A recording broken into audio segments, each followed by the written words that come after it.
and I simply remove the telephone jack and plug it into this box here, the modem. I then take another wire from the modem and plug it in where the telephone was. I can then switch on the modem. It's now telling me to phone up the main press cell computer. So it's a very simple connection to make. Extremely simple. I'm now waiting for the computer to answer me. And things are starting to happen. Things are starting to happen. Why did you buy a computer? Well, I was very interested in the new technology and didn't want to be left behind. I don't think it's only for the youngsters at school now. I think us older ones will have to learn a lot about it. What is Internet anyway? Internet is that massive computer network, the one that's becoming really big now. What do you mean? That's big? How does one? What do you write to it like mail? No, a lot of people use it and communicate. I guess they can communicate with NBC writers and producers. Allison, can you explain what Internet is?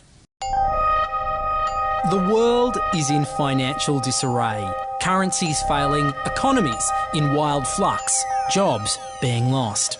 But what if you could build an entirely new economy, one specifically designed for the digital realm? Well, that is the dream behind Bitcoin. Bitcoin, for those of you who don't know, is an electronic online currency that was created in 2009. It was made by someone who did it under the pseudonym Satoshi Nakamoto. Like any economy, you don't want too much too fast, because then the value of your currency drops, or so slow that your economy grounds to a halt. It's designed to be a self-stabilising economy.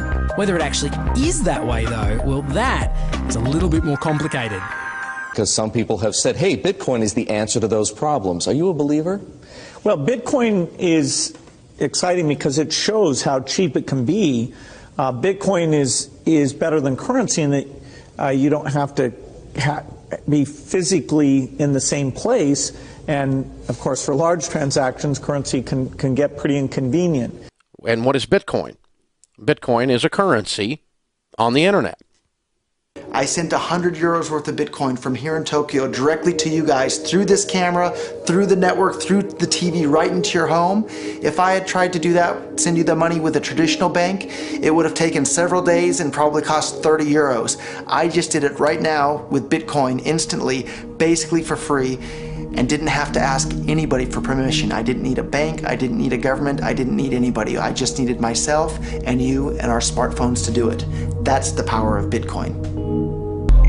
Wall Street is fraud, America is fraud, the world is fraud, banks are fraud, central banks are fraud. We live in an era of fraud. It's all based on fraud, and they get a percentage of the fraud. That's the business model. To suggest that there is any moral or ethical aspect to anything that's going on now is to be completely naive about the fact that we live in an era dominated by financial terrorists,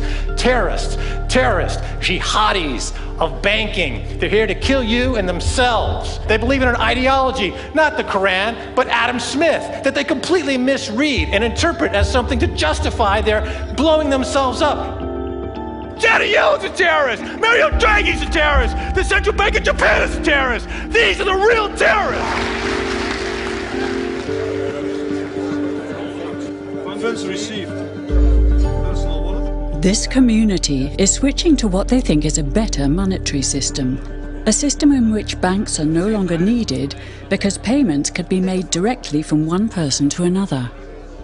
Bitcoin is fundamentally different because in Bitcoin, you don't owe anyone anything and no one owes you anything. It is not a system based on debt. It is a system based on ownership. And no one can censor it, no one can seize it, no one can freeze it. It's November the 2nd, 2008, just 6 weeks after the Lehman Brothers collapse. And all over the world, there are panicked debates about how to save the banks. Then, on a little visited web forum for cryptographers, a document appears in which a completely new monetary system is proposed. The visionary author calls himself Satoshi Nakamoto.